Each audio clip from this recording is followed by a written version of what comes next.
नमः शनैश्चराय।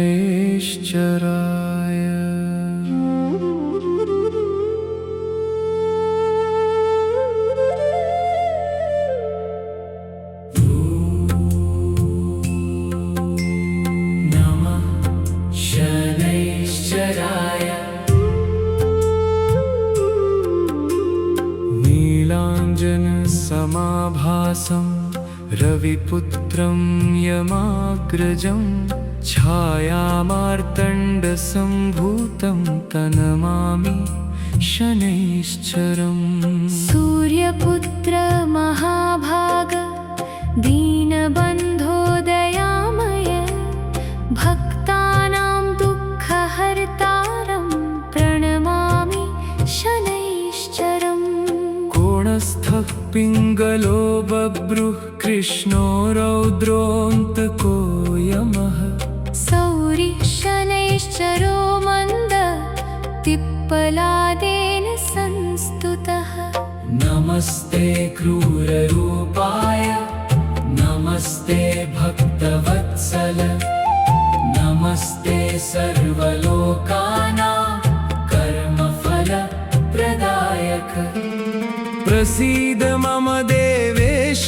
शनिदेव नमोऽस्तु ते।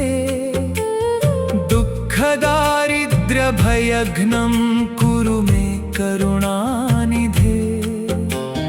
आयु आरोग्यमैश्वर्यं पुत्रपौत्राभिवृद्धये, विद्यां यशश्च सौभाग्यं देहि मे शनिनायक। पापानि विनाशय त्वं, विघ्नान्नाशय सर्वदा। शत्रून् संहर मे नित्यं, भक्तिं मे हृदि वर्धय। शनैश्चर कृपा सिन्धो दीननाथ नमोऽस्तु ते। त्वत्पादपङ्कजं नित्यं स्मरामि शरणं गतः। शान्ताकारं दयासिन्धुं नीलवर्णं कृपाकरं, भक्ताभीष्टप्रदातारं वन्देऽहं शनिनायकम्। दीनानाथं महात्मानं सर्वलोकनमस्कृतं, पीडाहरं प्रसन्नं तं नमामि शनैश्चरम्। यस्य दृष्ट्या नृणां कष्टं कर्मबन्धो विनश्यति, तस्य पादाम्बुजं नित्यं भजामि शरणं गतः। कालचक्रप्रवर्तारं न्यायमार्गप्रदर्शकं, धर्मपालं करुणासारं वन्दे सूर्यसुतं प्रभुम्। मन्दगामिन् महातेजः सर्वदुःखनिवारक, अनाथनाथ शरण्यं त्वां प्रणमामि पुनः पुनः। धनं धान्यं सुखं सौख्यं राज्यं मानं च देहि मे, कर्मसु सिद्धिमत्यन्तं प्रसादात् ते शनैश्चर। रोगशोकभयं घोरं ग्रहपीडां च दारुणां, हर मे सूर्यतनय त्वत्कृपया भक्तवत्सल। सन्ततिं सौख्यमारोग्यं सद्बुद्धिं च शुभां मतिं, देहि मे करुणासिन्धो नीलाम्बरधर प्रभु। त्वमेव माता च पिता त्वमेव बन्धुश्च सखा त्वमेव विद्या द्रविणं त्वमेव सर्वं मम शनिदेव। कायेन वाचा मनसेन्द्रियैर्वा, बुद्ध्यात्मना वा प्रकृते स्वभावात्। करोमि यद् परित्यक् सकलं परस्मै शनैश्चराय समर्पयामि भक्तानुग्रहकर्तारं नीलदीप्तं दयानिधिं स्मिताननं प्रसन्नाक्षं वन्दे मन्दगति प्रभुम् कर्ममार्गप्रदीपं त्वां सत्यधर्मरतं विभुम् अज्ञानतिमिरध्वंसि शनिदेव नमोऽस्तु ते दुःखदाहविनाशाय चिन्ताभारापहारी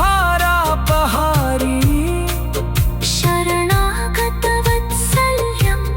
दर्शयस्व दयानिधे गृहपीडां मनक्लेशं दारिद्र्यं विघ्नसञ्चयं त्वत्स्मरणे विनश्यन्तु सूर्यपुत्र नमोऽस्तु ते नीलाम्बरधरं देवं निष्कलङ्कं कृपाकरं भक्तहितगतसन्तोषं प्रणमामि शनैश्चरम् यत्र ते नाम संकीर्ति श्रद्ध्या परिकीर्त्यते तत्र सौख्यं शुभं शान्तिर्भवेदेव न संशयः आलु शीर्बलमेधाश्च धैर्यं भक्तिर्विवेकता त्वत्प्रसादात् प्रजायन्ते नीलवर्ण नमोऽस्तु ते अनाथानां परित्राता साधूनां हितकारकः पापतापप्रशमन शनिदेव नमोऽस्तु ते प्रभाते यः पठेन् नित्यं श्रद्धया संयतेन्द्रियः तस्य सौभाग्यवृद्धिः स्यात् कर्मसिद्धिश्च जायते सायं वा यदि वा प्रातः शनिवारे विशेषतः पठं भक्त्या लभेत् क्षेमो शनि कृपां सनातनी कलचरणकृतं दोषं वा कायजमनकृतं तत्सर्वं क्षम्यतां देव प्रसीद शनम्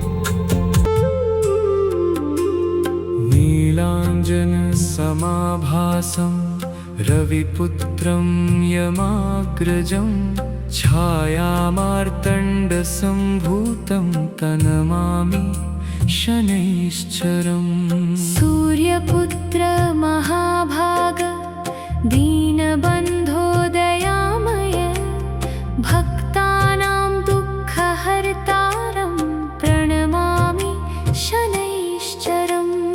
कोणस्थः पिङ्गलो बभ्रुः कृष्णो रौद्रोऽन्तको यमः सौरि शनैश्चरो मन्द पिप्पलादेन संस्तुतः नमस्ते क्रूररूपाय नमस्ते भक्तवत्सल नमस्ते सर्वलोकानां कर्मफलप्रदायक प्रसीद मम देवेश शनिदेव नमोऽस्तु ते दुःखदारिद्र्यभयघ्नं कुरु मे करुणानिधे आयु आरोग्यमैश्वर्यं पुत्रपौत्राभिवृद्धये विद्यां यशश्च सौभाग्यं देहि मे शनिनायक पापानि विनाशय त्वं विघ्नान्नाशय सर्वदा शत्रून् संहर मे नित्यं भक्तिं मे हृदि वर्धय शनैश्चर कृपा सिन्धो दीननाथ नमोऽस्तु ते त्वत्पादपङ्कजं नित्यं स्मरामि शरणं गतः शान्ताकारं दया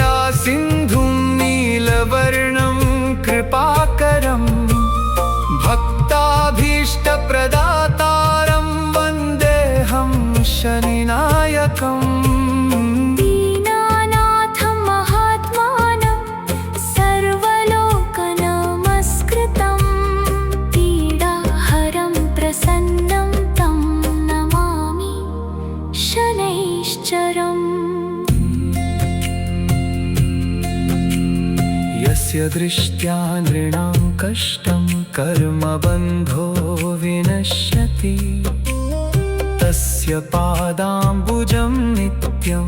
भजामि शरणं गतः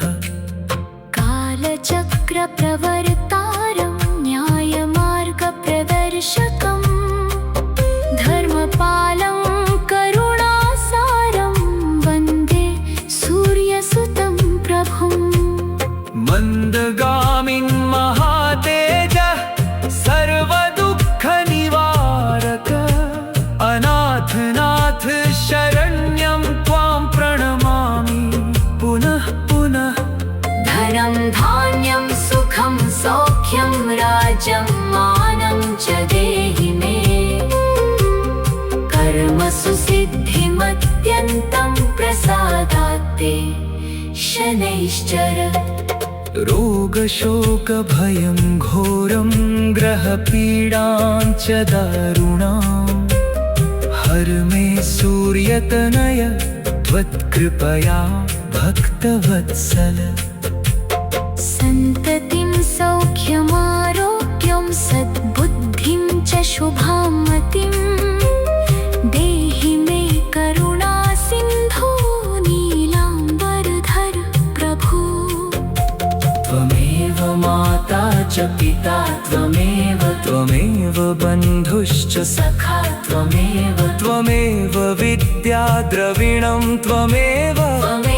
सर्वं मम शनिदेव कायेन वाचा मनसेन्द्रियैर्वा बुद्ध्यात्मना वा प्रकृते स्वभावात् करोमि यद्यत् सकलं परस्मै शनैश्चराय समर्पयामि भक्तानुग्रहकर्तारं नीलदीप्तं दयानिधिं स्मिताननं प्रसन्नाक्षं वन्दे मन्दगति प्रभुम् कर्ममार्गप्रदीपं त्वां सत्यधर्मरतं विभुम् अज्ञानतिमिरध्वंसी शनिदेव नमोऽस्तु ते दुःखदाहविनाशाय चिन्ताभारापहारी शरणागतवत्सल्यं दर्शयस्व दयानिधे गृहपीडां मनक्लेशं दारिद्र्यं विघ्नसञ्चयं त्वत्स्मरणेन नश्यन्तु सूर्यपुत्र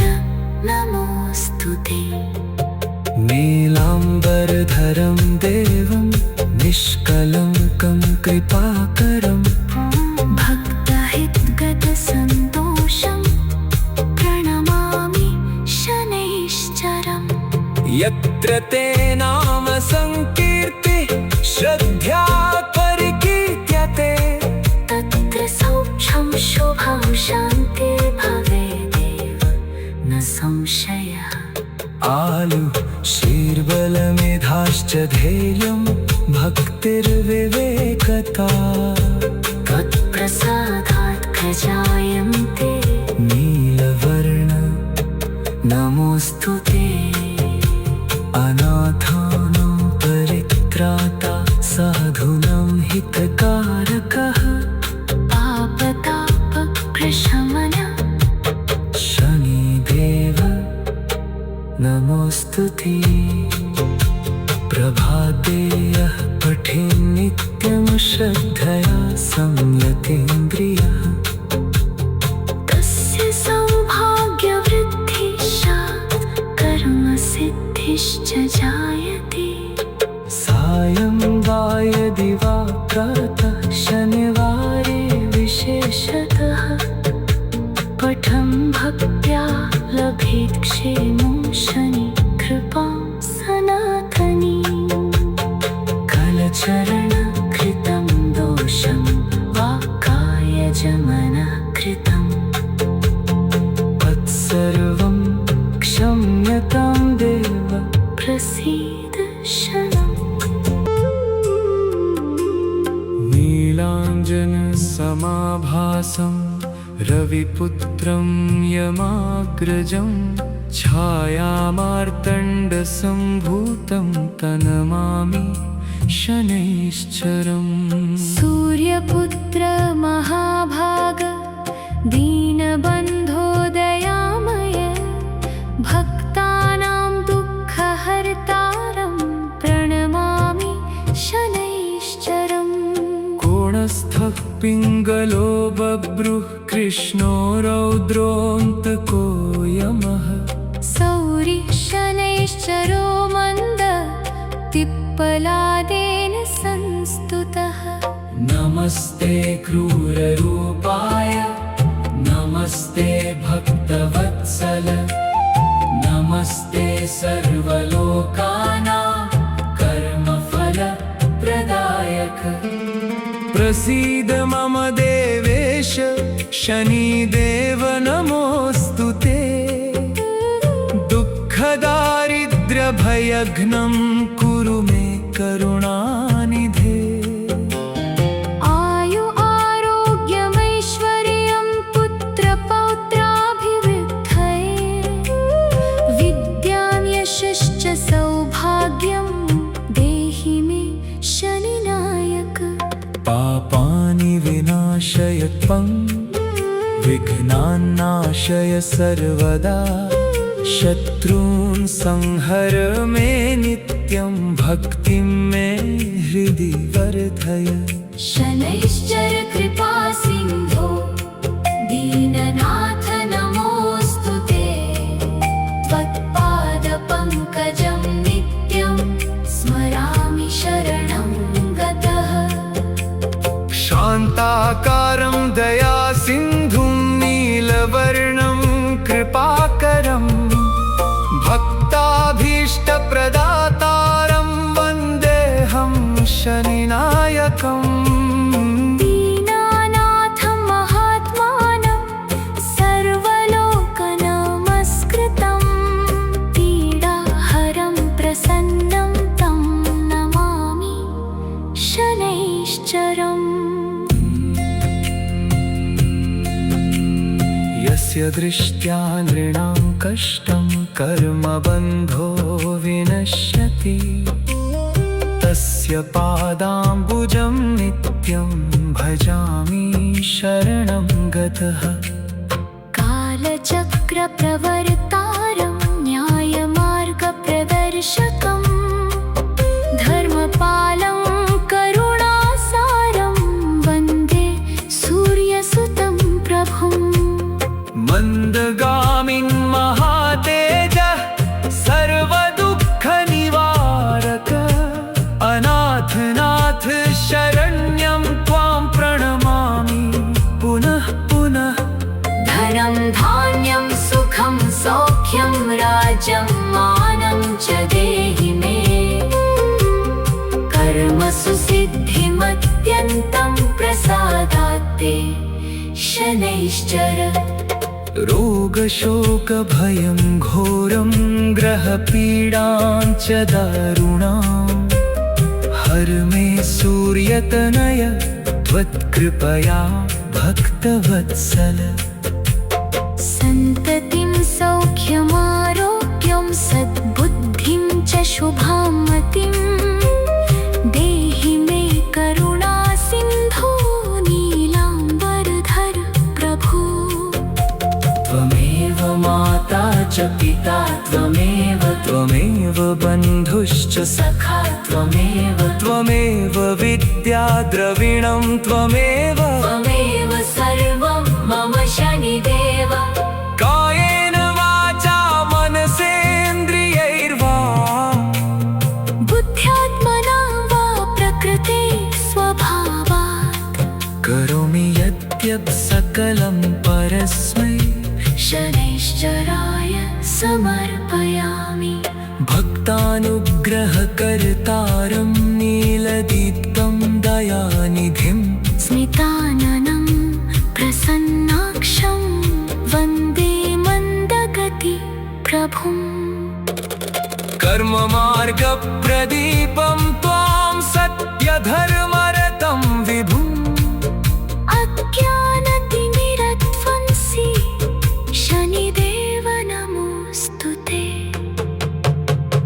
दुर्गदाह विनाशाय चिन्ताभारापहारी शरणागतवत्सल्यं दर्शयस्व दयानिधे गृहपीडां मनक्लेशं दारिद्र्यं विघ्नसञ्चयं त्वत्स्मरणे विनश्यन्तु सूर्यपुत्र नमोऽस्तु ते नीलाम्बरधरं देवं निष्कलङ्कं कृपाकरं भक्तहितगतसन्तोषं प्रणमामि शनैश्चरम् यत्र ते नाम संकीर्ति श्रद्ध्या परिकीर्त्यते तत्र सौख्यं शुभं शान्ति भवेदेव न संशयः आलु शीर्बलमेधाश्च धैर्यं भक्तिर्विवेकता त्वत्प्रसादात् प्रजायन्ते नीलवर्ण नमोऽस्तु ते अनाथानां परित्राता साधूनां हितकारकः पापतापप्रशमन शनिदेव नमोऽस्तु ते प्रभाते यः पठेन् नित्यं श्रद्धया संयतेन्द्रियः तस्य सौभाग्यवृद्धिः स्यात् कर्मसिद्धिश्च जायते सायं वा यदि वा प्रातः शनिवारे विशेषतः पठं भक्त्या लभेत् क्षेमं शनि कृपां सनातनी कलचरणकृतं दोषं वा कायजमनकृतं तत्सर्वं क्षम्यतां देव प्रसीद शनम् नीलाञ्जनसमाभासं रविपुत्रं यमाग्रजं छायामार्तण्डसम्भूतं तनमामि शनैश्चरम् सूर्यपुत्र महाभाग दीनबन्धो दयामय भक्तानां दुःखहर्तारं प्रणमामि शनैश्चरम् कोणस्थः पिङ्गलो बभ्रुः कृष्णो रौद्रोऽन्तको यमः सौरिः शनैश्चरो मन्द पिप्पलादेन संस्तुतः नमस्ते क्रूररूपाय नमस्ते भक्तवत्सल नमस्ते सर्वलोकानां कर्मफलप्रदायक प्रसीद मम देवेश शनिदेव नमोऽस्तु ते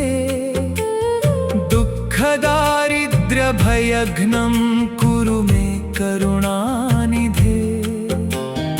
आयु आरोग्यमैश्वर्यं पुत्रपौत्राभिवृद्धये विद्यां यशश्च सौभाग्यं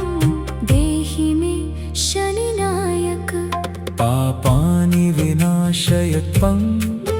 विघ्नान्नाशय सर्वदा शत्रून् संहर मे नित्यं भक्तिं मे हृदि वर्धय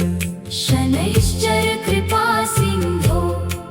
दीननाथ नमोऽस्तु ते त्वत्पादपङ्कजं नित्यं स्मरामि शरणं गतः शान्ताकारं दयासिन्धुं नीलवर्णं कृपाकरं भक्ताभीष्टप्रदातारं वन्देऽहं शनिनायकम् दीनानाथं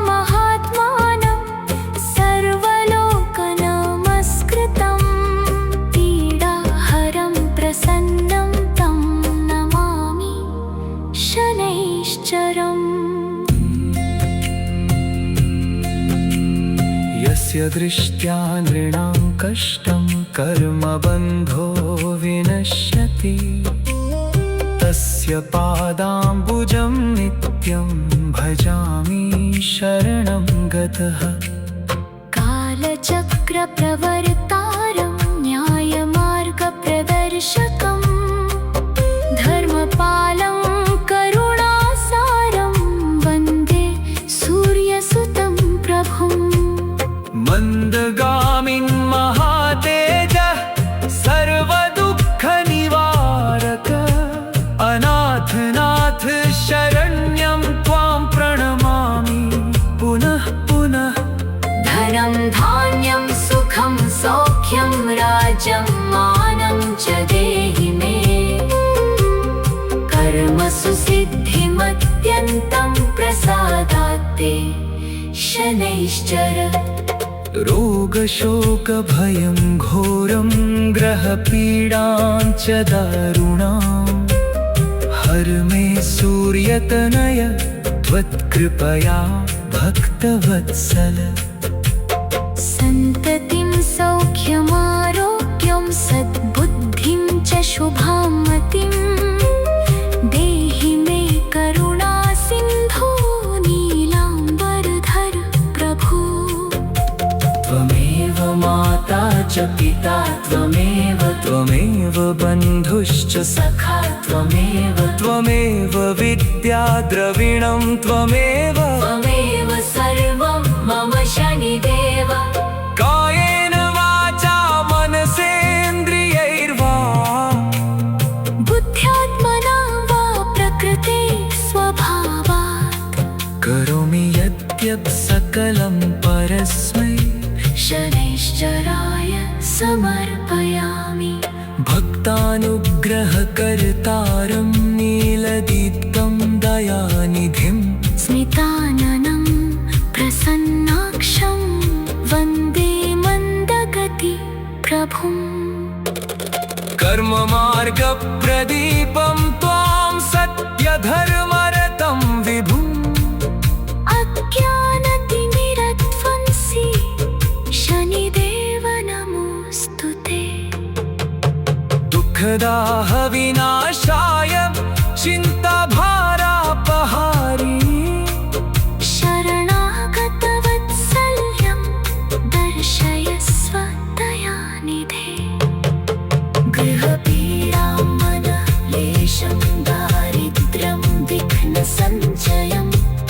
त्वत्स्मरणेन नश्यन्तु सूर्यपुत्र नमोऽस्तु ते नीलाम्बरधरं देवं निष्कलङ्कं कृपाकरं भक्तहितगतसन्तोषं प्रणमामि शनैश्चरम् यत्र ते नाम संकीर्ति श्रद्धा परिकीर्त्यते तत्र सौख्यं शुभं शान्तिर्भवेदेव न संशयः आलु शीर्बलमेधाश्च धैर्यं भक्तिर्विवेकता त्वत्प्रसादात् प्रजायन्ते नीलवर्ण नमोऽस्तु ते अनाथानां परित्राता साधूनां हितकारकः पापतापप्रशमन शनिदेव नमोऽस्तु ते प्रभाते यः पठेन् नित्यं श्रद्धया संयतेन्द्रियः तस्य सौभाग्यवृद्धिः स्यात् कर्मसिद्धिश्च जायते सायं वा यदि वा प्रातः शनिवारे विशेषतः पठं भक्त्या लभेत् क्षेमो शनि कृपां सनातनी कलचरणकृतं दोषं वा कायजमनकृतं तत्सर्वं क्षम्यतां देव प्रसीद शरणम्